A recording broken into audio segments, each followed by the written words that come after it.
So hey guys, welcome in new video. आज day 6 रहेको छ। आज भिडियो र एक्सरसाइज गर्नु अघि यति अल्छी लागेको हैन, तर त्यो अल्छीपनलाई छोडेर जसो मैले वार्म अप गरे 4 देखि 5 मिनेटको वार्म अप राम्रोसँग गरे। वार्म अप गर्दा चाहिँ तपाईलाई मैले भनेको छु राम्रोसँग गर्नु होला। वार्म अपले टाइम दिनु भएन भने तपाईहरुले इन्जुरी हुने धेरै चान्सहरु छ। त्यही भएर तपाईले वार्म अप चाहिँ एकदम राम्रोसँग गर्नु होला।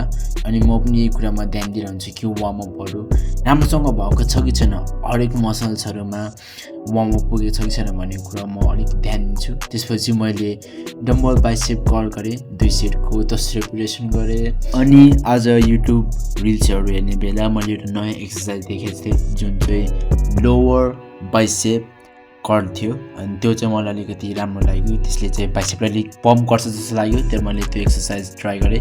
मैले त्यो चाहिँ 1 सेटको 10 रेपिटेसन मात्र गरे।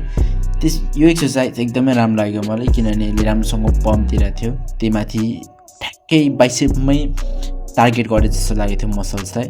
अनि मैले अर्को 4 आर्म कर्ल्स गरे, 2 सेटको 15 रेपिटेसन। अनि यो चाहिँ मलाई बेस्ट अफ द बेस्ट लाग्ने एक्सरसाइज हो, किनभने यसले 4 आर्मलाई एकदम राम्रो ट्रेन गर्छ। त्यसपछि अर्को मैले मिक्स बारबेल कर्ल्स गरे। अनि मैले मिक्स बारबेल कर्ल भन्नुको कारण चाहिँ किनभने म यसमा रिभल्स पनि गर्छु, विदाउट रिभल्स पनि गर्छु। त्यसपछि अर्को मैले प्रोनेटर गरे। प्रोनेटरमा 2 सेटको 12 रेपिटेसन हुने ठाउँमा 11 रेपिटेसन भएछ। त्यसको लागि सरी। आजको डे 6 यति नै रहेको छ। डे 7 को लागि लाइक गर्नु होला, आफ्नो साथीहरुलाई शेयर गर्नु होला, फलो गर्नु होला। धन्यवाद।